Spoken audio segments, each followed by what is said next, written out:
these structures with paramagnetic and living material, so all the charge concentrates in one fractal rose-like center space. And that's where you get what's called sacred space.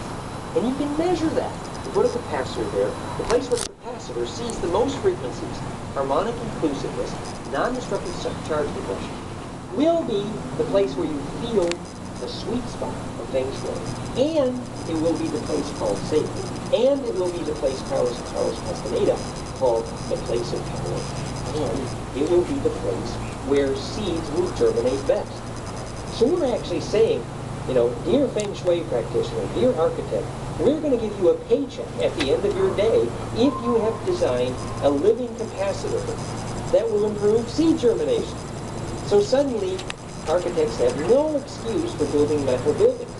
And this is one little problem of Feng Shui, is we know that if you have these transformers like with your computer, it will cause nausea and lack of digestion for everyone in the room and reduce attention span. But the problem was that when Feng Shui was invented, they didn't know what electrosmog was.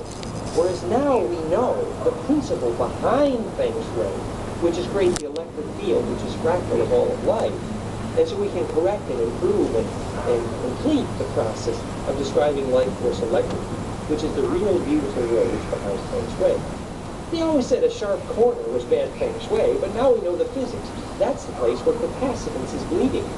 Whereas living Feng Shui is actually what we call the calculus of living curvature. That the perfect angle of curvature of charge is the actual angle of curvature of a building for your movement, which will cause your finger to begin to tingle because you attract the charge. This living curvature is actually the physics of how charge capacity can be translated in vorticity to a very perfect compression. That's the chi. That's the life force. That's the real science of Feng Shui. It's self-empowering through science, and it's beautiful, and it's romantic. If we really wanted to define electrosmog, we might have to be smarter than George Bush. We might have to define what is evil. George Bush thinks he knows what's evil, and he's trying in his own pretty clumsy way. But actually, in physics now, if we understand what life force is every electric field that's able to add its inertia to all of biology, or to what's called embed or nest successfully. So if we can define what waves entering this room are helping all of DNA versus what waves are hurting DNA, which obviously is based on the fractal wavelength of hydrogen and spark length. That's the flower fractal core of all physics and all biology. So any wave that fails to nest perfectly is going to hurt biology. And that's perfect nesting. And any wave that doesn't fit that nest is going to hurt all of biology.